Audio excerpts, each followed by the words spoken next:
Hey people, welcome to the Pathfinder podcast, and today I am with Matt Adair, a member of the Unstoppable recording machine, and on today's episode we are going to talk about his rise from starting out in the producing world to where he is today, how he found out about Nail the Mix, his career as being a physiotherapist, and how both of these link to one another.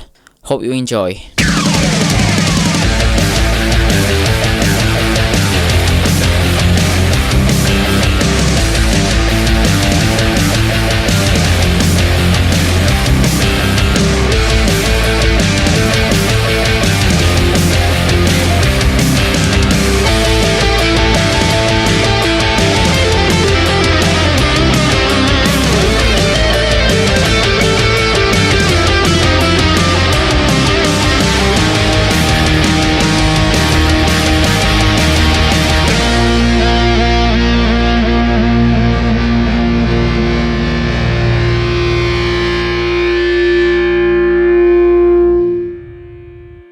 Hey Matt, how are you? Yeah, I'm good, thanks man. How you doing? Cool, yeah, I'm really good. So, tell us about yourself. So my name's Matt Adair. I'm from Cheltenham in England, UK, for those of you guys who are listening from elsewhere. And basically I'm trying to be a mixing and mastering engineer, working with bands, working on some editing stuff and all those things that sort of come with it, and yeah, just that really, and just trying to be up and coming in music and just doing something that I love, really, and something I've always grown up doing. So yeah, I mean, it's not my full-time job, but yeah, I mean, it's something I love doing and something that I would love to do as a full-time job. I think like most of the guys doing this sort of thing, like you have your sort of like hobbyist people, but it's for a lot of us, we would love to have that opportunity to work with like bigger bands and maybe do this a bit more full-time. So yeah. Awesome. I'm not used to introducing myself, so it's kind of I'm not really sure what I'm meant to say other than just trying. So yeah. Importance of networking like around your area, does that help? Do you do a lot of it on online? So yeah, I don't really necessarily go out and meet loads of bands or do anything really like that. A lot of my the guys I work with and the guys I do work with, probably I'd say 90% of it comes from online, and just sort of maybe like one day scrolling through Facebook or doing something and there's a video on this page, I'll watch this video and it's like a band performing. I listen to it and I think, this is really cool. This is like a really cool project. I wonder if they've got anybody that does this for them, or they're just like a local band trying to do it themselves, because obviously that's really tough to do. And coming from that sort of background when I was 17, 18 years old, playing in a band around Cheltenham and trying to record a demo, trying to record an EP just so you can get people listening to you and you have something to show people when you say, I play in a band, and they're like, let's have a listen. You're like, sorry, I don't have anything for you to listen to. So yeah, I watch the video, and if I like it, I'll message the band or I'll message the guy that puts the video up, and I'll say something along the lines of, hey, I really like what you're doing. Give me a shout if you need some help with it, like to make it sound really nice and make it sound the best it can, so that maybe you guys can get noticed or something. I don't always say that last bit, but because that's not always on everybody's agenda, but everybody wants to sound good and everybody wants their music to sound in their head as it should do on the CD. So that's my sort of goal. But yeah, I mean, that was how I really sort of got into it, was my demos not sounding how I wanted them to sound and how I knew they could sound. And in my head I had a very straight vision, like sort of one pathway of how that was going to sound. And we went to a couple of different studios, and they were cool. I mean, the experience itself was really, really cool, and I'll never forget that. but always coming out of those studios and like taking it home, and like at the time, like my biggest sort of fans were my parents, as everyone else, or my family, or my best friends, and I'd let them listen to it, and they'd all be like, "Oh, it's really good. It sounds good," and I'm just like, "Yeah, it's not really doing it for me. Like, it's not matching what I think it needs to sound like." And okay, I was comparing that to A-list releases, like at the time, like I don't know, Bullet for My Valentine or Kill Switch Engage, like that sort of thing, where these guys are working with like top engineers and things, and they've got a healthy budget to spend a few days, whereas we just spent one day recording an EP or something like that, so they spend a lot more time. But even so, like even with the way we performed, I think we were pretty decent. We got a decent following as a band, and yeah, we headlined a few shows. The first one we headlined was really cool. It was on my 18th birthday, so that was a really cool present, and we sold out the place we were playing, which at the time I don't think had ever been done. Especially not on like a rock and metal night, because obviously that's not in Cheltenham. There's not like a massive rock and metal scene. There's like two places like kind of right next to each other that do it, which is really cool, and they've had some really cool acts there as well. I mean, we played a couple of times with some signed bands there, which was cool, and they were in Kerrang, so that was even cooler at the time. And I actually went to see Bury Tomorrow play there on the same stage we played on, so that was really cool. But yeah, it just never really sounded how I knew it could sound, or within that genre. And I think like that wasn't necessarily like a bad job of the mixing engineer, but we just chose the wrong studio to go to, or the guys we could afford to work with just didn't work with rock and metal. And like it's a hard genre. It's a hard genre to mix and master. Like, it's so extreme compared to your general sort of music, and most of the time it's all real instruments as well, which I think they're harder to mix anyway than sort of like mix ready sort of sample stuff.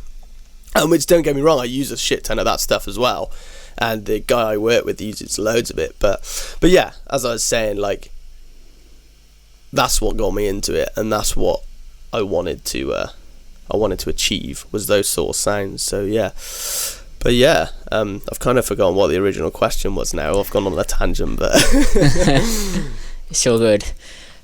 Talk about inspirations in life and that music. What pushes you to further yourself in your career? So, well, musically, to begin with, like what sort of music I listen to is rock and metal, really. I mean I like everything, and I'm not one of those people that say, I've got a really eclectic music taste, because I won't sit there and I won't listen to like rap or things like that. There's a few songs I like and I think, oh, that hits hard, that's kind of cool. And like we've messed around in the studio doing recording stuff of like a few little rap things and things. And actually, funnily enough, an EP I'm working on now with my producer has got rap on it. Just one section of like a metalcore track in the style of like, I don't know, say Bring Me the Horizon or something like that, and it does have in the bridge there is a rap, so I'm definitely like, I like that sort of sound, but it's not really what I listen to. I listen to metalcore really, because I like that sort of melodic element, and I need something I can sing back, really. So like I love singing, but I kind of need like a melodic chorus. Sorry, I love screaming, I meant to say, but I kind of need like the melodic sung chorus to go along with it, just to give me that hook and something to remember. But yeah, I went through a stage of I also needed screaming in a band, and if a band only sang, then I kind of was like, ugh, no, I need something a bit heavier. And then I went through a stage, I think before that, when I was like 15, 16, I couldn't deal with screaming. I was like, whoa, this is too extreme for me, I need some singing. And then it kind of went the opposite way, and then I found Bullet for My Valentine, which for me was like a massive change in like the way I like music, because it showed me metalcore really. And I think in my sort of mind, like those guys almost created it. Like, I mean, people will argue against that, so don't hold me to that. But in a way, those sort of like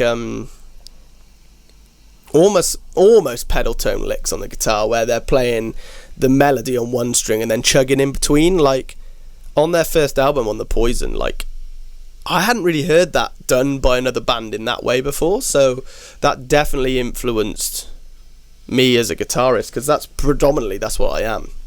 I'm a guitarist and I sing as well. I used to be the guitarist and the lead singer in the band I was in, and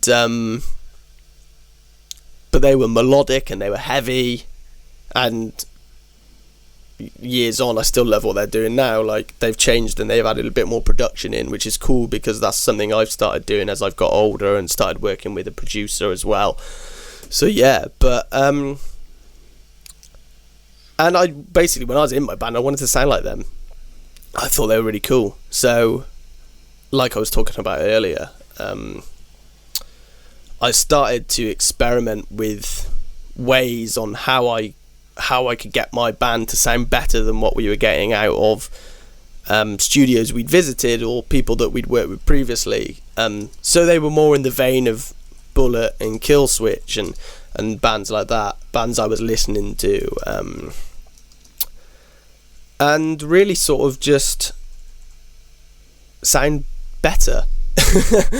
So anyway, I keep mentioning my producer friends. The guy I work with at the moment in music is a guy named Stu McDonald, and he's unbelievable, like, at producing. Like, we're working on an EP together at the moment for a band, and the sessions are huge. The sessions are absolutely colossal. Like, we have to cut them down before we even put them into the mixing, because otherwise it's just like you can't navigate around it once he's finished doing his stuff.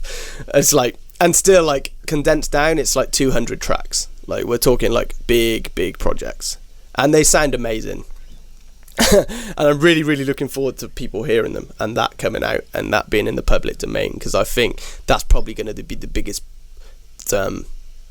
biggest file size project I've ever done. Not necessarily the biggest project, but definitely content wise within what's going in within those songs, and that's really cool. But he basically got me on to mixing and mastering, because when we're young, we're best mates at the same time, so that helps. So we enjoy hanging out together, and we enjoy sort of fucking around and doing music together. So that really helps, obviously, and we live just down the road from each other when we're both not away at university and things like that. So that really helps. But I got involved with him, and he sort of said to me, "Oh, buy a Mac." At the time, get Logic 9, and he taught me the basics, taught me balance and things. But he wasn't really working with rock and metal all that much. Like, he's into trap and house and indie rock stuff as well. So it was fun. It was great fun. It was really good stuff to learn on. But in sort of genres again where it wasn't like mixed in the same way, like it wasn't mixed to the extremes to make it sound like it hits you in the chest sort of thing. And but it was a great start. And then around about mid 2015, so I'd been messing around with that for maybe like 2.5 years, and sort of like getting to learn how to control a DAW, which I didn't even know what the hell that was when I started. So when I started in, say, late 2012 is when I bought that Mac, and I didn't have a single clue what I was doing. I didn't even know what an input and output was. So, and we're talking like that's the absolute fundamental, knowing how to plug in your guitar into an audio interface. And about mid 2015, I found a guy who we all know as Joey Sturgis, and I found his forum on Facebook, and I also found his Creative Live. And Creative Live at the time, I'd never heard of it.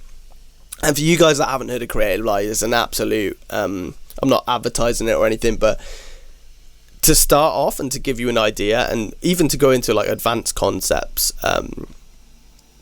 it's insane. Like, the content was amazing, and at the time there was nothing else really out there doing what those guys were doing. And so I bought the Joey Sturgis masterclass off Creative Live, and I watched it intensely.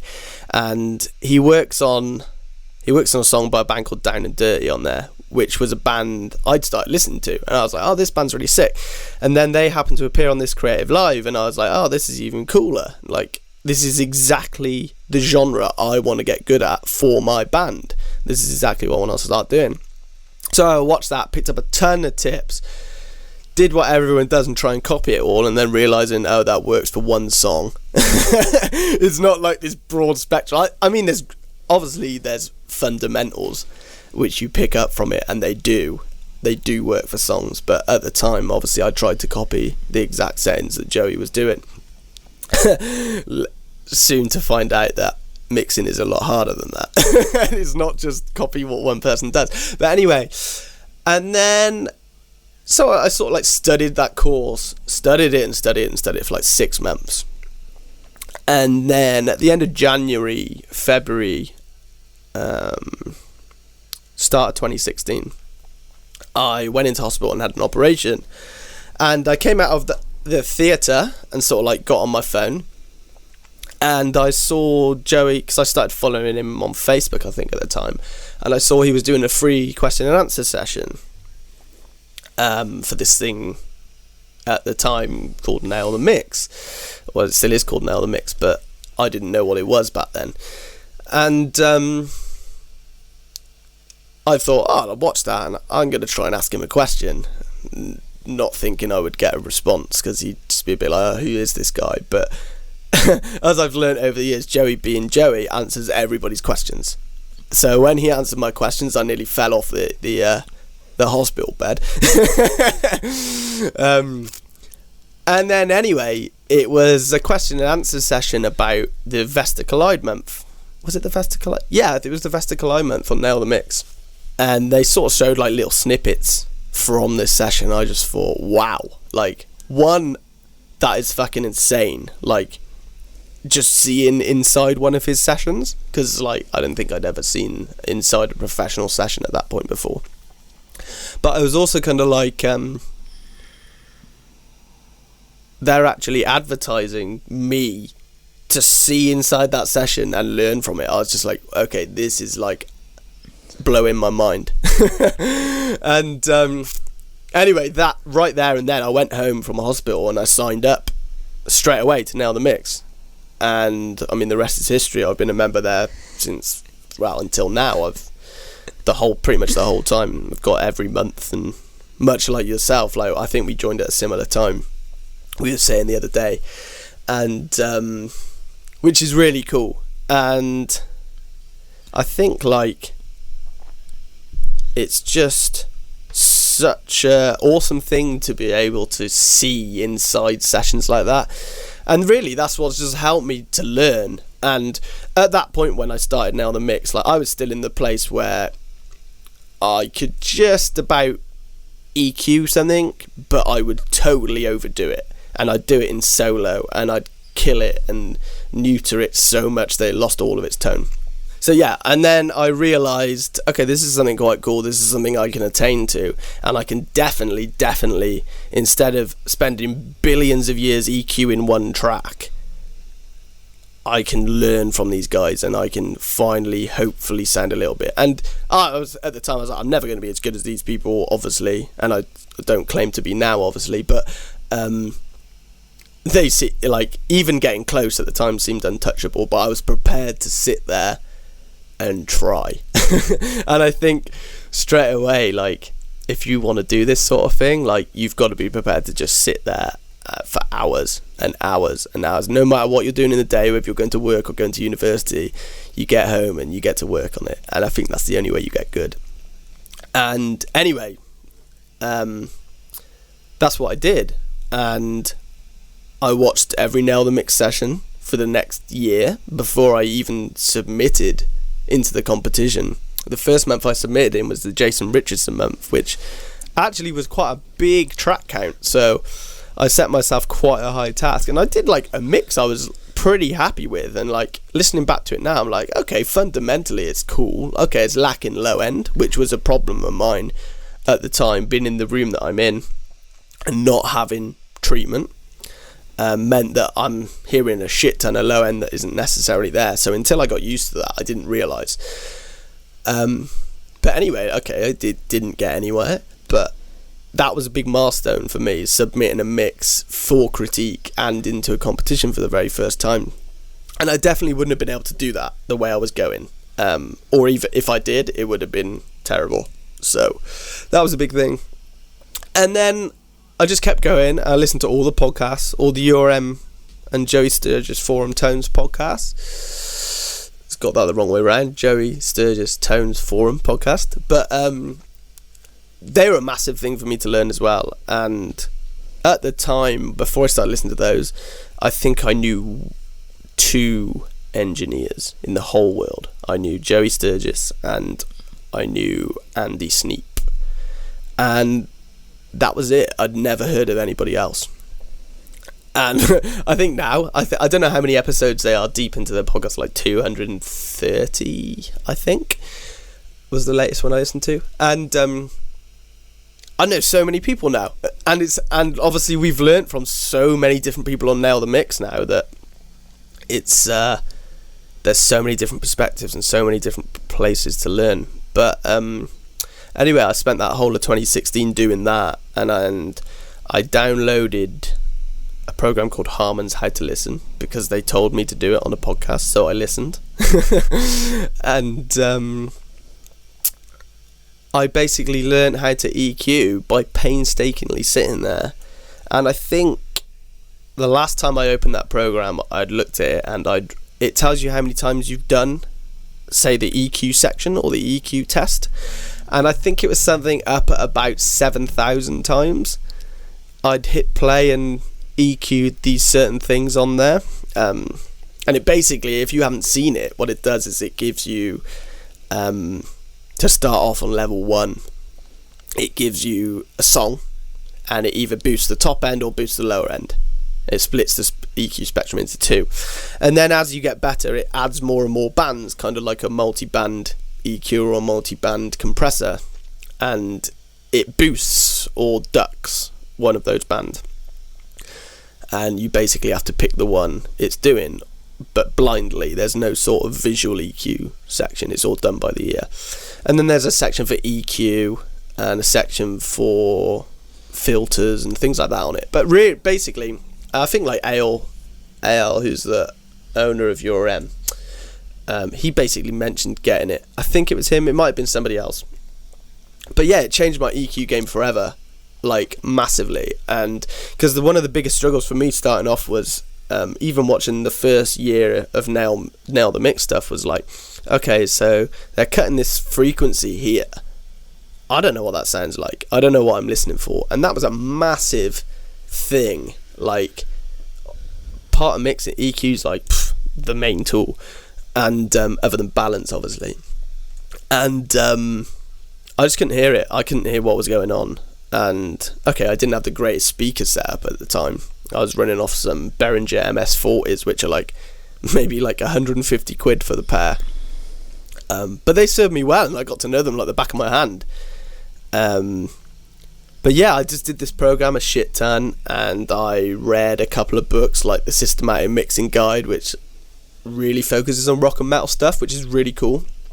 It's a book by Ermin Hamidovic, which I definitely recommend reading if you haven't read it.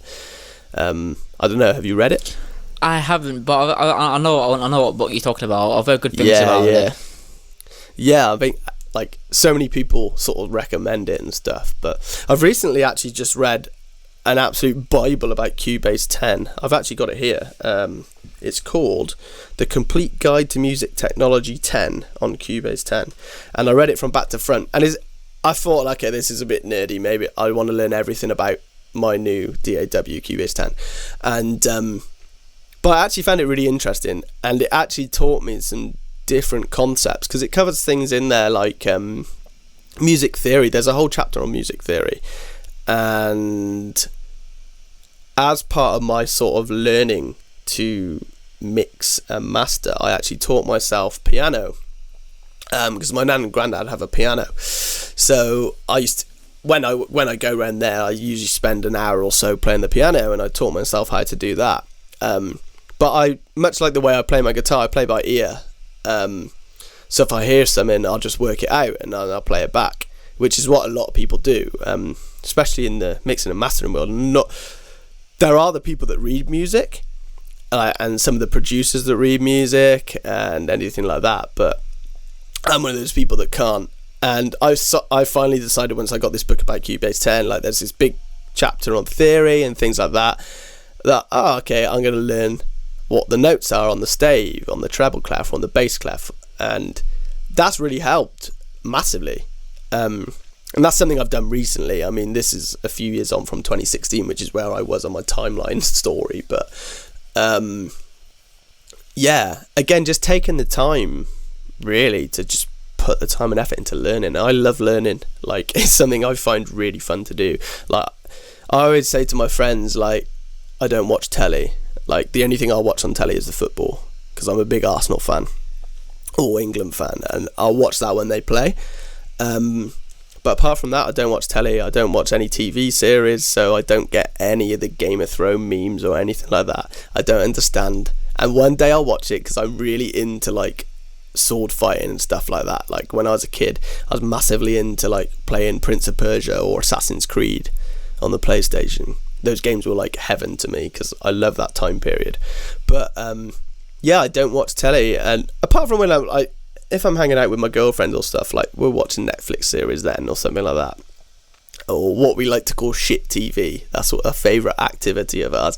Like, we're going to stay in a hotel, we're getting like a little picnic, and and we've put on shit TV, which is really cool, and it's basically just, I don't know, some sort of reality TV show that I would never watch on my own, but it's really fun to do with her.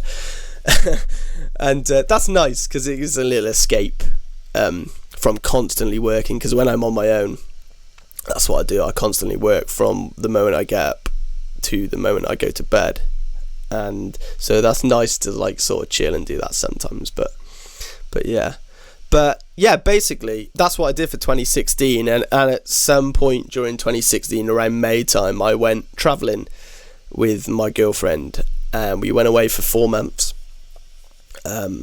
We did, like, some time in the US, sort of got a car, drove around there, and then we went to Indochina. So we did Thailand, Cambodia, Laos and Vietnam, and that was really cool. That was probably the best 4 months of my life. And I remember listening to podcasts at the time, which Joel from URM was doing, and he was talking about a trip he does away every year where he goes to Russia, which is where his wife's from, and how it resets him and allows him to experience life in different ways and experience the world and different cultures, and how everybody should go and do that. And at the time I was like, this is sick, because this is what I'm going to do. This is what I've been working 2 jobs for, sometimes 3, for the past 2 years, to enable me to do, alongside mixing and mastering, learning how to mix and master at the same time. So that was really cool, and it was an eye-opener. I mean, it's an experience I'll never forget. I went to some of what I consider to be the coolest places around, and things you should try, like, if you can, go and see. And even, like, things you think, oh, maybe I'm not that interested in going here, or maybe I'm not that interested in going somewhere else, like, just go, because it will probably change your mind. Like, I mean, one experience I always talk about is going to the Grand Canyon, and for me that was the best place I went. And we sort of just, it was a long day. We actually stayed in a little town, I can't quite remember the name, it might have been called Williams, and it was about an hour's drive from the Grand Canyon, but it actually took us 4 hours to get there, because, believe it or not, there was a shootout between a guy who stole a car and a police officer on the highway we were trying to drive down. So we got caught up. Luckily, we weren't actually in the crossfire. It was happening maybe like 300 meters, 400 meters up the road. So luckily, we didn't actually see anything, but it took about 3 hours to clear. So it kind of took us like until midday, 1 o'clock to get to the Grand Canyon. But once we were there, I was talking to to Nick Pilotta at the URM meetup the other day about it. I kind of don't want to ruin it for people that are listening that haven't been and want to go. But there's this big reveal, because you can't see it when you get there. When you park your car in the car park, you can't see the canyon. And there's this reveal when you finally see it for the first time. And literally, I was blown away. I couldn't believe how insanely large this place was. Like, I knew it was going to be big, but this was bigger than I can even possibly go into explain. So that was awesome, and that was like one of my favourite places I've ever been. But yeah, that trip really helped for me to then completely reset my mind in music as well. Because at the time, like, I was just working, so I was working 2 jobs. So I started to work. I was working in the local shop just at night, and then in the day I would work as a physiotherapist assistant in a hospital, which I'll talk about later. But yeah, it was a massive time, one, to just have a break, because I'd done like an undergraduate university course which I'd finished, and I did for 4 years. So it was nice to go away and just do what I wanted to do and kind of do nothing but see really cool places. So that was really cool. But yeah, and then 2017 came along, and all of a sudden all this stuff started clicking. So I'd been a member of URM for like 2 years, maybe. I'm not very good at maths, but it must have been like 2 years by this point. And I finally placed in the polls, and I was like, oh my God, like, how has this happened? Like most people probably are when they do it for the first time. And I had, just before that, it was just before or just after, I can't remember, but I had a one-on-one with John Douglas, who's really cool, and I watched The Walking Dead at the time, and I know he was involved with doing some of the music for that, so that was like super, super cool for me. And basically he did a mix crit in the one-on-one, and he compared to his mix and stuff whilst I could hear it and things like that, and that was so helpful, mainly for the thing to just confirm that I was doing things correctly, because up until that point, you kind of like, as a mixing and mastering engineer, if you're not around like a big studio or somebody who works in the business or A&R people or anybody that can give you some sort of feedback like that, it's kind of impossible to know if you're doing things correctly, I find. Do you find that? Yeah, a little bit, because obviously they're that way more experienced than you are, so you're always a little bit, am I doing this right or not? Yeah, definitely. And that was one thing, like, just to hear, okay, my mix is half standing up against John's. I mean, John's is a great mixing and mastering engineer. I think he's not a mastering, but he's a mixing engineer, and he does a ton of editing. He's like super god at editing. But I'm sure he can master too. But yeah, and we had a super cool chat, and like, it was so cool of him just to give his time and knowledge and experience just to talk to me and actually listen to my thing, listen to this mix I'd done of a song. I think it was actually the Meshuggah session I sent to him. So that was really cool, and it was a massive eye-opener, massive, like, almost a confirmation, okay, you're doing things right. And then I got into the polls, like I was saying, and I thought, this is insane. Like, I didn't expect to win. I didn't expect to do anything like that. And then the next month, the same thing happened again, and I got into the top 20 poll. And then the next month, it happened again, and I was just like, oh shit, I must be doing something correctly here. And then I think the third time was the month I actually won it, and I was like, oh my God, like, what has happened? Like, this thing I've been working towards for the past two and a half years at this point has finally happened. And I think it was in January. I think it was like Asking Alexandria month, like, you got up there, and then yeah, I can remember you going on like 2 or 3 months. It was just, you were like killing it. You're basically replacing Robin and just getting and winning everything.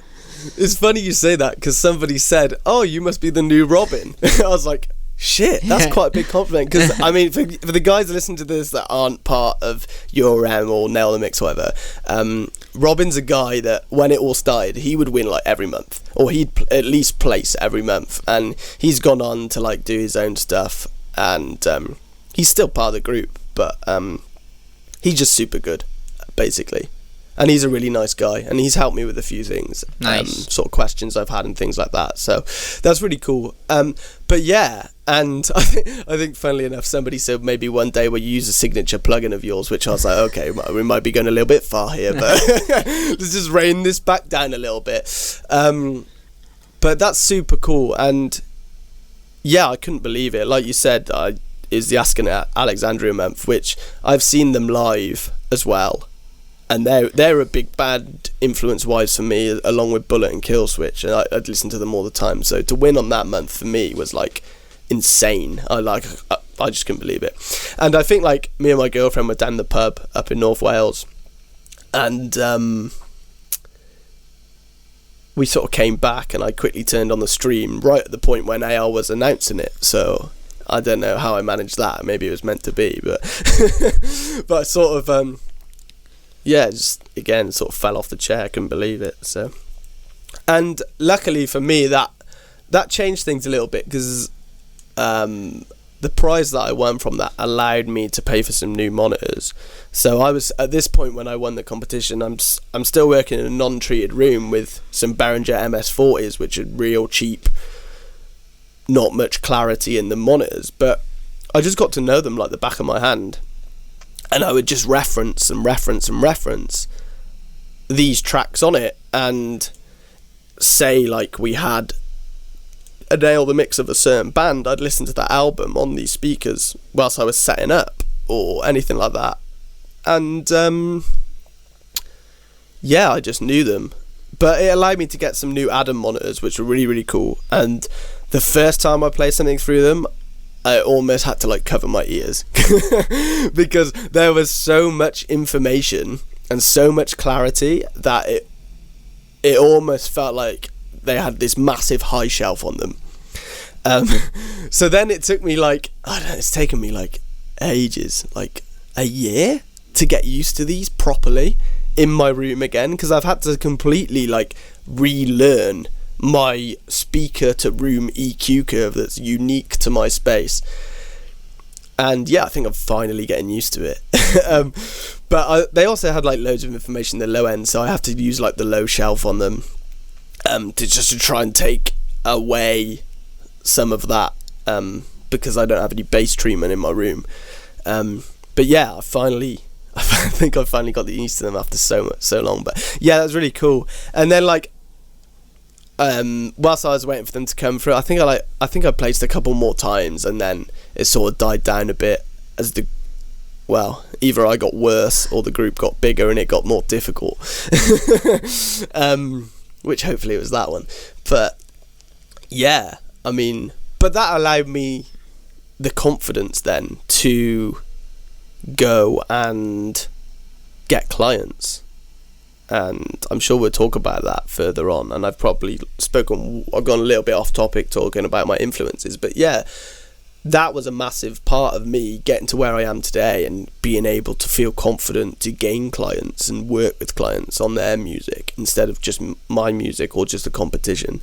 It's at the point now that sometimes I don't have time to finish my competition entry, or sometimes to even start, which kind of sucks because I'll keep entering this competition every single month, like, because it's in a way it's my way to see how I'm doing mixing a different band, how I'm doing mixing this sort of stuff, and it's really, really interesting. And again, it's another outlet for me to learn, and anything that means I can learn is something I love. I mean, all my best friends and family sort of know that if I start doing something, I won't stop until I get good at it. Like, I don't like being okay at something. It's the best way forward, to be honest. Yeah, and if I'm okay at it, that's not good enough. Like, I won't consider myself good at it. Like, so I try my hardest, and yeah, and I'm always learning. I mean, still learning. I still watch every Nail the Mix that happens. I learn off people and to do with it, go to meetups like we did the other day, and yeah, basically. But yeah, influence wise, well, what can I say? Joey Sturgis was my main influence, and luckily enough, for us guys in the UK, Danny was there too. We actually got to meet him last week at a URM meetup at a pub in a nice little village, which was cool that it wasn't in a city. It was in like this really cool pub with a big beer garden, and AL was there, and Nick Pilota was there, all the guys from the URM, and then Russ Russell was there, and Mike Exeter, who's the producer of Black Sabbath and works with Tony Iommi and people like that. So that was really cool. And we got to meet them, so I got to meet my idol. And funnily enough, before I went travelling in 2016, me and my girlfriend did a little thing where we wrote down all of the things we want to achieve before we're 30 years old. And right at the bottom of that list, I jokingly put, I want to have a drink with Joey Sturgis, thinking, okay, this is never going to happen, but it's something I do want to do before I'm 30 years old. And I achieved that last week. And okay, like, I didn't have a massive amount of time to speak to him because Joey was ill, so I hope he feels better now. But it was still something I can tick off my bucket list, and I achieved it before I was 30 years old, and I'm actually only 26, so I did it 4 years early. So yeah, that was massive. And having watched these guys on URM and stuff for years and years, it was so validating to actually go and meet them and go and talk to them, and not even like necessarily talk to them about music, but talk to them about their life and similar things we might do. Like, I was speaking to Nick for a while, and him and his girlfriend are very similar in a situation to what me and my girlfriend are. Like, they were long distance. Me and my girlfriend do long distance, so I actually live in Cheltenham. My girlfriend lives in Snowdonia, and so we're about like 4 hours apart. And like Nick was saying, he did a similar thing, and he lived a while away from his girlfriend and things like that. So it's really cool just to, like, these guys who I pretty much almost idolize in a way actually live very similar lives to me and myself, which was really cool. And yeah, it was a super cool experience, and hopefully we'll all get to do it again. Hopefully they'll come over here and we get to do it again. So yeah. No, definitely. Cross fingers.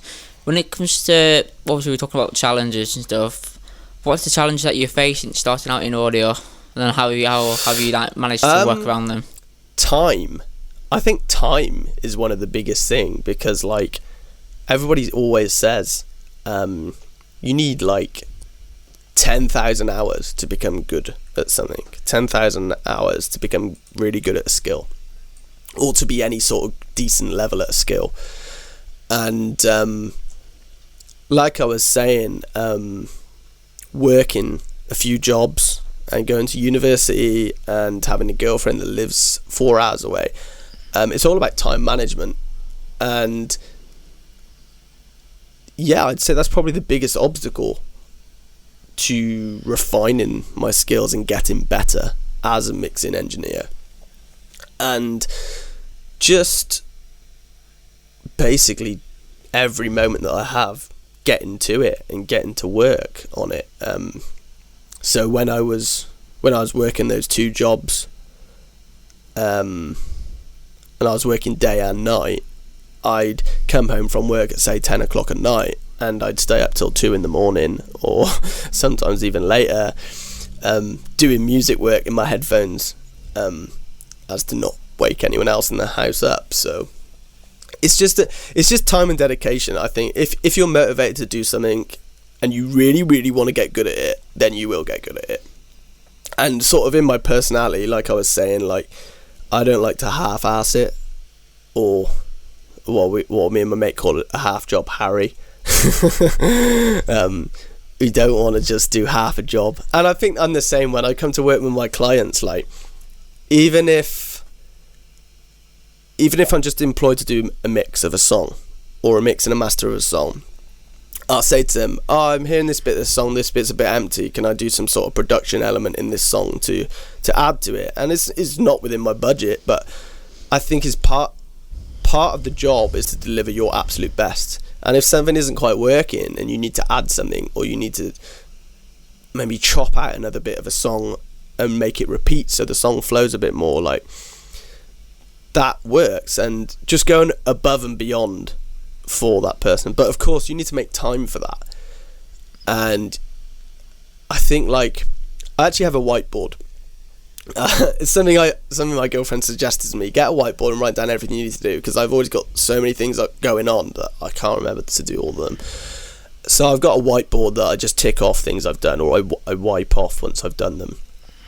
And that really, really helps for being productive in a day. Like today, I've got the day off uni, or I've got the day off work, and we got a vocal session later. But I've already written down everything we need to achieve in that vocal session later. So as we do each bit, I can swipe it off or add to it whatever we need to do.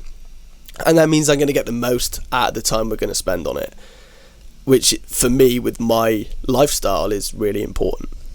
So yeah, that's my biggest obstacle. And much like probably everybody else who doesn't do this full time, or even does do this full time, when you're on a schedule from a label and they need the album mix within a day or something crazy like that, there's never enough hours in the day to do everything you want to do. So, or before you literally just die of tiredness and burn yourself out. So, but yeah. And talking about everything you was talking about, moving on to like physiotherapy, how does that work with the music side of things, and what does that entails in that career? Yeah, so it's like the polar opposite. And everybody always says to me, if you could do one or the other, which one would you do? And of course there's only whatever one answer, and it would be music. But from the situation I'm in, up and coming at the moment, still I'm like 5 years, so maybe I've been doing this for like 6 years now, properly 3 and a bit since Your M started. And but yeah, it's totally different, and it's great, really. I love it. I mean, I've always been interested in it, like, at the same time, or I've always been interested in the body and anatomy. I'm really interested in anatomy, which was my main reason into going it. So I did my undergraduate in sports therapy, so I'm a professional sports therapist, and I ran an injury clinic out of Ulster, which is just kind of south of Birmingham. I ran that for a year, and I also worked as a neurophysiotherapist assistant for 3 years before I went back to university. But that was awesome. I mean, you see some things as a neurophysiotherapist, and you're dealing with first thing, you're dealing with people's lives, and which you're not really doing with music. You're dealing with somebody's art, and it doesn't really matter if you make a mistake or if you need to do a mix revision or things like that. But in the neurophysiotherapy world, it's completely different. If you make a mistake, it can have some serious consequences. So you kind of have to get used to being thorough and making sure you're checking things, and you're not being a half job Harry, basically, because these are people's lives, and it ranges from like all sorts of things. So some sort of like long-term condition like MS, or something that's affecting the spinal cord or the neurology of a patient, all the way up to road traffic accidents, and somebody's spinal column's been completely severed and they've lost the use of their legs or their arms, or sometimes, unfortunately, their arms and their legs, and that's it for life. There is no repair to that, and you have to sort of just help. It's the only way. Is your job's to help those people and to make their lives the best possible it can be in that situation. And yeah, it's just a journey. I mean, the place where I worked, all the patients were inpatients, so you got to know those people really well, and they almost became a little part of their extended family, because as that therapist, you're so important to those people who want to try and get back to their way of living, and living their life how they wanted to live it without this thing that's happened. And it's amazing. And one of my best memories from that is a chap that I work with who basically had a disorder which meant his neurosystem reverted back to a prenatal state, so how it would be within the womb, basically. And we basically took him from that state all the way back up to walking again, and he learnt to walk again, and it was amazing. And just being part of that journey was just fantastic. But yeah, it's totally different to music, and there are some sort of ways they cross over when you look into anatomy and things like that.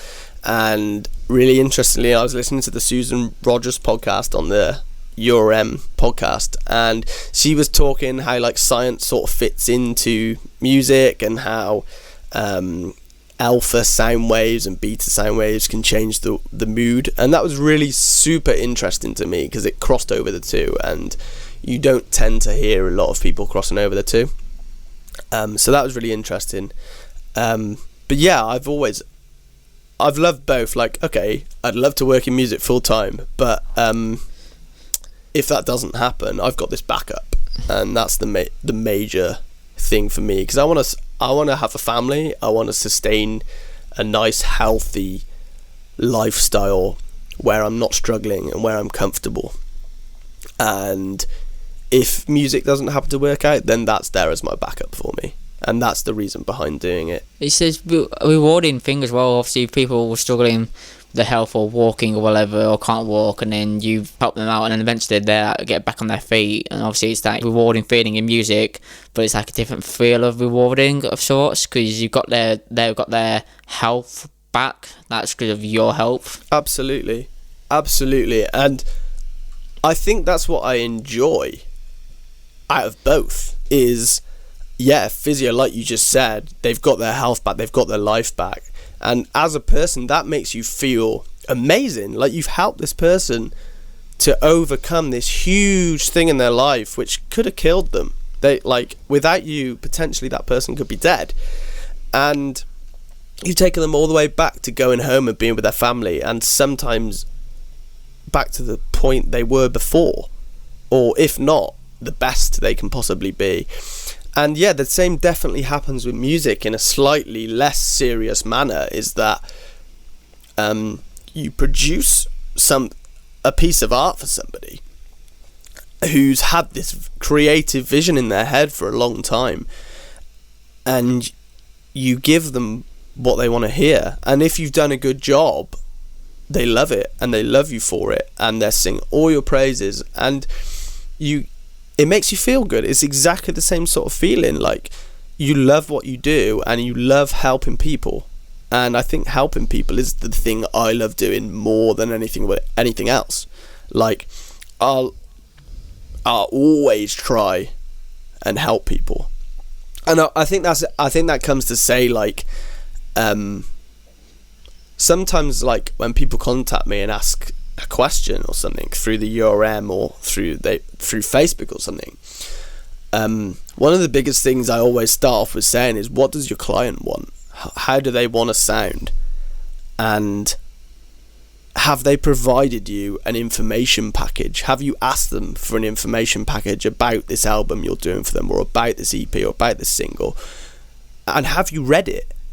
Because it's so, I don't know if it's just an audio thing, but I've definitely found in audio is you meet some engineers who have their way of working, and no matter what they get given, that's how they're going to do it.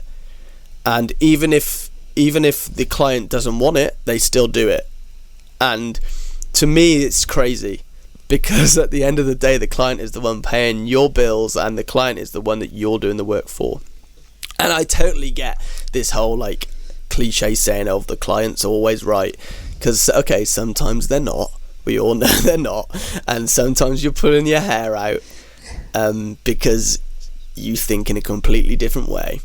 But if you can come to some sort of agreement, and you can follow roughly what they're saying and produce something they can be proud of, that's when they're going to come back, and that's when they're going to pass your name on. So the two do come together in that respect, that it's this feeling of helping people out and doing the best I can, and that's what motivates me to do it. I'd like one day to not have to do the physiotherapist work and just work with bands and artists and things, but at the meantime, still plugging away, and I'm still getting the rewards from doing that, which is really good. Nice. So That's really cool. Is that just got a rewarding job? Yeah, I think that's important to be happy as well. Like, I've never done an office job, so I can't imagine. Like, some people love it. Like, don't get me wrong, fair play to them. But for me, I couldn't think of anything worse. Like, sitting in an office and answering the phone or ringing people up. Like, I don't really like talking to people on the phone. I never know what to say. I never know how to introduce myself. Hence why I couldn't really do it when we started the podcast. It's definitely a different sort of vocation when you're working with people one-to-one and doing that sort of thing, and same in music, or working with that band one-to-one, and it's working with people. I consider myself like a team player. Like, I've always played football from when I was 4 years old, and I've always been around team sports like that, and I've always loved it. And yeah, at one stage I thought I was going to be a professional footballer, like many other people do, and I had a very good opportunity to do that. I spent a year at the Birmingham City Academy, and I thought, okay, maybe this is the chance. I think much to my dad's sort of displeasure, who had to take me there, take me to football 5 times a week to train, and sometimes up to Birmingham and things. Luckily, the Centre of Excellence I played at was just down the road in Gloucester, so most of the time it was there. But occasionally we would travel up to Birmingham and play against the academy team that were already there, and get hammered and realise, okay, there's a long way to go.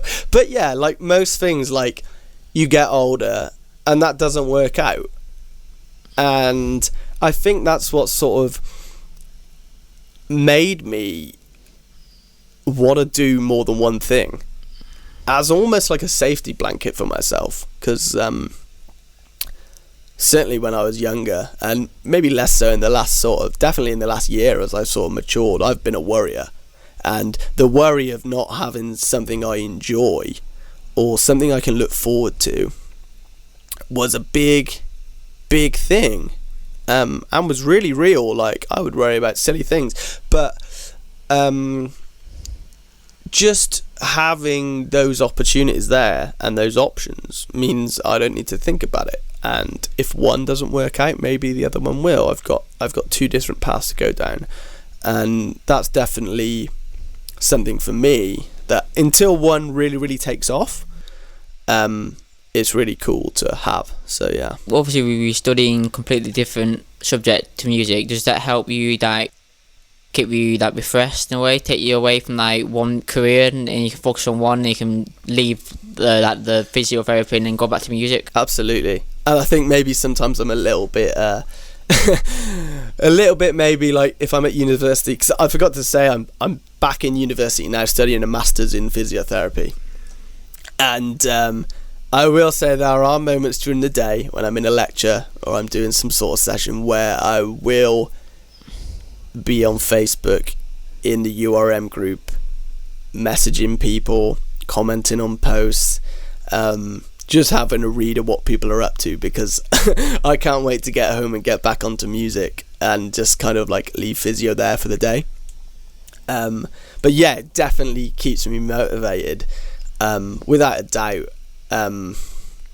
Every time I sort of like, I've got to go and write an essay, or I've got to do this, I've got to do that, I've got to go on placement. By the time I finished it, I'm so ready to do some music that I feel I can actually put more into it, because I'm so excited about it, and I'm so using a different part of my brain. Like, when I'm working physio, the only time I'm sort of being creative is if I'm coming up with sort of exercise programs or rehabilitation exercises for people like that. It's very, apart from that sort of very straightforward, logical, stick to the plan sort of thing. For example, if you're rehabbing somebody from, like, I don't know, hip replacement or things like that, there is a protocol to follow, and you can sort of do what you want within that protocol, but the protocol's there. Whereas music is however I want to do it. It's completely up to me, and it's completely up to the way I want to approach something within the artist's limitations, obviously. But I mean, if it's my own stuff, I can do literally whatever I want. And that, I mean, just using those two almost different sides of my brain in two different things I love to do is just fun. It's just really fun. And yeah, I'm definitely always motivated to do it because of that. Because, like, say I don't have university and I spend 2 weeks doing music every day for 2 weeks. I mean, no matter how much I love it, if I've done it for 10 hours a day for 14 days straight, I'm not as motivated anymore. And I need to, like, not mix a song for a few days, or maybe even a week, or maybe I need to go on holiday, or I need to go up to North Wales to visit my girlfriend and have some time with her, like, which is, well, that is the biggest part of my life, like going up there and having that time, which I absolutely love and wouldn't change for the world. And that as well as the job is a really, really nice escape from doing music every single minute of every single day. And yeah, okay, I take my Mac up there, so like sometimes she'll be at work in the day and I'll be doing some music work. I don't really mix when I'm up there. I'll tend to do like editing tasks and things like that, because I'm not around my monitors. But that in itself is a really nice way to have some time off and to regain some of that motivation, which I know I have when I've had a little bit of time off. So yeah, it's always super helpful to me in my sort of audio engineering to have that space. And I know a lot of people, like, I see like quite a few posts like people saying, oh, I don't know if this has happened to anybody else, but I've lost all this motivation. I'm really not feeling this project I'm working on. I don't know what to do. And I totally get that. And what I would say to them is just go and do something completely different, using a different part of your brain, something you don't usually do. Because for me, that's what always means I can stay motivated for it. And I think what helps me to stay motivated for it is I don't get to do as much music as I'd want to. Like, if I had completely free time and free choice over what I was doing in regards of not having to go to work or not having to go to university, for example, then I would probably burn out. I would probably burn out, like, quite a lot, because I wouldn't stop. Me with my sort of mentality of just keeping going and keeping going and keeping going, is that, yeah, I would burn out, and I would definitely be susceptible to doing that. So yeah, it really helps with that sort of motivation side of things. Cool. Are you like working on anything right now? Yeah, so I've got like 3 or 4 different things going on at the moment. So I've got a long-term, I'm doing an album for a Welsh band called The Routines at the moment, which are a really, really cool band. I did their EP last year, which interestingly enough was all in Welsh. So that was cool, working in a different language. But the album they're doing this year is in English, because they want to try and hit a bigger audience with it, basically. And obviously with it being in Welsh, not as many people speak Welsh, so it's a little bit harder to get it out there. But they're great. I mean, I love working with them. They're realistically back in 2016, was it 2016? When I met the singer. So it might have been 2017. It's 2017. And my girlfriend was a bridesmaid at a wedding. So we went along to the wedding. I didn't know anybody that was there because it was up in North Wales. And luckily for me, there was this guy there whose girlfriend was also a bridesmaid. And we were sort of plonked together. Neither of us knew anybody. And we just got talking, and he said, oh, I play in a band. I was like, oh, that's really cool. I used to do that. I'm actually a mixing engineer at the moment. And I'm trying to get hold of some bands to work with, basically. And he was like, oh, that's really cool. Send me over some sort of stuff you've done. So I did that. And he said, oh, this stuff's like, he was complimentary about it. This stuff's cool. I really like it. We've actually just done a a song and we're not that happy with the mix on it. Like, it's not really following where we thought it could go. So similar situation to what I was in a few years prior to that. And I said to him, well, chuck it over. I'll just do a free mix of it for you. And if you like it, maybe we can talk about doing your EP together, because he mentioned that they were going to be doing an EP. To cut a long story short, that happened, went back and forth, and he was really, really happy with it. And the band were really happy with it. They're a 3-piece rock band. Wow, they're a 4-piece rock band now for this album. They've just added a new guitarist. But they were really happy with it. And then I ended up doing the EP, and that came out. And one of the songs was up for a Welsh Music Award, which was really, really cool. And that song, like, I still listen to it this day and have a good time listening to it. Like, my English mates, even though it's in Welsh, like, we all love that song. Like, it is a sick song. And but yeah, so that was really validating as well, the fact that it got put up for this award. So that was really cool, because that was the first sort of project I'd done, like, of an external band. And then since then I've done a couple of singles for them, and then this year they were recording their first album, so we've been working on that together, and it's kind of been like a long ongoing process, coming back and forth, because the singer is now back at university as well, doing a film course, so it's taken longer than your sort of average album would take to do, but we're getting through it, and it's starting to sound really nice. It's some cool little stories from that as well, which I'll always remember. And yeah, when I'm up in North Wales, I go around his house, and he's got a little studio in his basement, so we'll hang out down there, and I've helped him record some vocals and some guitars down there, because we're just recording DIs when we're in there. And then I'm making all of the tones in the box, with various sort of different amps and stuff, blending stuff together. So I think for this album I've blended a Marshall JCM 800 with an orange, to get the main sort of rhythm tone. So that's really cool. And yeah, that's going well. And luckily for me, he's just started working with the owner of Classic FM, who's also got sort of something to do with Capital FM as well, and something to do with Cerys Matthews as well, who, I don't know if people know who she is, but she was and kind of still is a big Welsh music lady in a way, and she had quite a few hits back maybe in like the 90s or early 2000s. I can't remember. I don't listen to her music, but yeah, I know who she is, and she's on the telly sometimes. So yes, he started working with them, so hopefully it's going to have quite a nice reception when it comes out.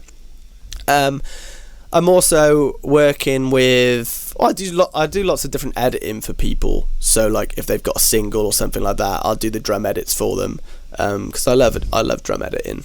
Like, there's something about it. I think it's something to do with, like, I've probably got a bit of OCD.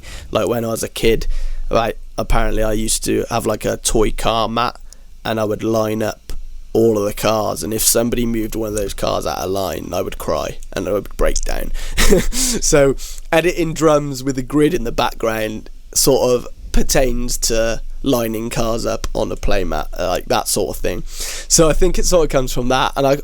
And I recently updated to Cubase 10. I was working on Logic 9 before, and Cubase 10 is insane for drum editing. Yeah,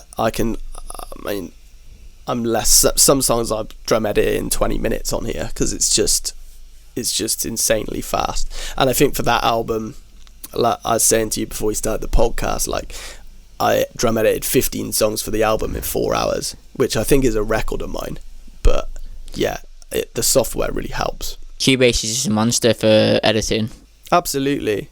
And like, it has slip editing, which Logic didn't have, and that's a massive thing for me, being a bit of a perfectionist, like being able to zoom in and slip it to where I want it to be, and not having to like necessarily cut up the waveform, slicing it, and then having audio gaps, which I then have to spend ages crossfading across, because that, when I was doing that in Logic, like, I worked out a way for myself to do it in Logic so it would be relatively quick.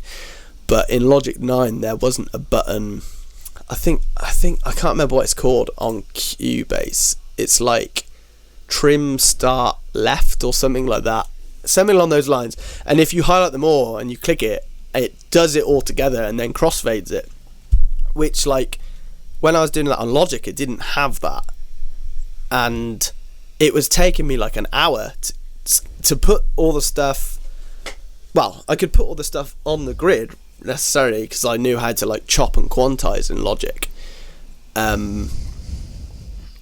but then it was taking like another hour or two on top just to drag back and crossfade each single cut. And when you're working on metal or something like that, and you've got, say, 3,000 kick hits in a song or something ridiculous like that, it takes hours. So for Cubase to do that automatically for me, to drag that to the next region or drag back to the previous region or whatever it is insane. And it's such a massive workflow.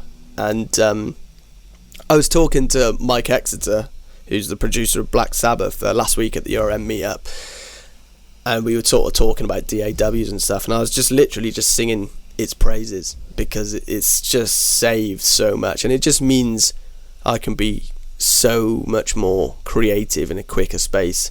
And to link it back to what I was saying earlier, it keeps my motivation up, because if I'm not waiting, say, 20 minutes for something to load up a project and it's open in 90 seconds instead, or I'm not spending 2 hours dragging back all these slices I've made, it's just, it keeps me motivated, and I don't have to walk off and do something else whilst I'm waiting for something to load or something like that. Like, Cubase is just, it's just so quick. It's just so quick. But yeah, absolutely. Have you got any like future plans or like goals? What's the goals for this year, or just for the future itself? Just keep going. I want to finish my university course. A big thing for me is actually moving in with my girlfriend. So anybody that knows us or whatever, for you guys that obviously don't, we've been together for like almost 7 years, and we've always lived 4 hours apart. So a massive thing that I want to achieve in the next 2 years' time is to live together, so we can actually see each other when we want and things like that, so we can actually sort of just like get on with life a bit in a way. But music wise, like, I want to work with more bands, like without sort of sitting here and advertising myself. Come and work with me, because I fucking love music, and I'll try and get your stuff sounding sick. But yeah, I at the moment, whatever. I'll take any music work that comes. I think I've only ever turned down one job, and it came a little story. It came in a GarageBand file. It didn't even come in separate stems, and it came in a GarageBand file, and I had to send it to one of the guys in the URM group who I remember this actually. Yeah, he had GarageBand on his Mac, so he could open it and then bounce out the stems for me. Because on my old Mac I didn't have it, and because I was running Logic 9, I was running an old operating system, so the new GarageBand wouldn't open up on it. And so anyway, he gave me the stems, and I sort of asked him, "Oh, how is it?" And he sort of, I think his response was, "Oh boy." And at that point I was like, oh great, I look forward to this. So anyway, I opened it, and oh boy, I think it was some GarageBand drums all in one file, so I couldn't even split it out, and then a single guitar just down the centre, and a single vocal and a single bass. Bass wasn't even programmed. I think it was programmed into like a really bad Logic MIDI bass sound, which I think I sent off to somebody to run through some sort of MIDI bass VST. I don't know what they used. Either that, or I did have one on my old computer. I can't remember what it was called. It got given away for free. I don't know what it was, but I either did that or I sent it off. I think I sent it off to someone, because I couldn't be bothered to spend all the time doing it on something that I kind of knew I didn't really want to be part of anyway. And the turning point for that, basically, the reason I ended up rejecting it in the end was the guy said, I asked him, because he wanted an album doing, I said, how much do you want to, what's your budget, basically, because he was just a local client, he didn't really have any back-in things, and I was happy to, like, do it a bit cheaper than my usual rates, because I understand, like, okay, this guy's not gonna have a lot of money, he's a student, he's doing it on his own, fair enough. So I was quite flexible. He said 50 quid, and I thought, it's quite cheap for a song. Like, I'll do it this once, like, because I've already got the session open, I've already literally mapped everything out in my own MIDI, and got my triggers sorted, because the drums were unusable, so I basically ran everything through Get Good Drums, and some Stephen Slate samples at the same time. So it was sounding all right, and I ran it through my own amp sims, because luckily the guitar came as a DI. It didn't come, I mean, I don't think the DI had gone through a DI box, so it was clipping a little bit, and it didn't sound great, but it was workable. And I used the whole sort of like thing where you copy it and shift it 30 milliseconds, and I actually did that on the first Routines EP. But yeah, it was interesting. But anyway, going back to what I was saying, he said 50 quid, and I was like, okay, I'll do that just for this one song, and then we'll have to rethink. And he came back to me and he said, oh no, I meant that for the album. So I was just like, okay, this has got to stop. This is absolutely have to stop. He's like, I've got 10 songs, and I was like, mate, do you want to pay me £5 a song? Fuck. You do realise how long it takes to mix and master something to a decent standard, and I just don't think he got it. I don't think he understood mixing and mastering. Like, they'd had it done, recorded at a studio, and I imagine he said a similar thing to that recording engineer, and the recording engineer said, no, unfortunately you have to find somebody else, and that was basically how the conversation went. No, unfortunately you'll have to find somebody else, because I'm not prepared to work for £5 a song. And probably maybe with the editing I had to do 50p an hour. So for me it was a no-brainer. But yeah, moving on from that story, I'm also I'm working with an American project at the moment, on an EP, so I'm waiting for that to come through from the guys. That's been sort of like an ongoing thing. I did a single for them a couple of years ago, and similar things for them, running a bit low on budget, but they finally got some budget, so we're going to start working on that together. That's like a metalcore project, so that'd be cool. I think there's 5 songs, so that'd be really cool. And then I'm working on this other metalcore EP at the moment with my producer, the one with all the massive track count, and that I'm really looking forward to. I cannot wait for that to drop. And we've crossed over with quite a lot of people on it as well, so there's the 2 of us working on it, and then we've got a drummer from France who's done all the drumming for it and recorded all the drums in his studio. We've had some graphics designed from a logo designer in America. I've had some reamps done by a guy in a studio in America. Yeah, loads of stuff. Loads of people are involved with it, which is really, really cool. And I think all of those guys, apart from the producer, are members of the URM group. So that's really cool. And that is the best thing. Like, just having so many like-minded people to help you out or to help them.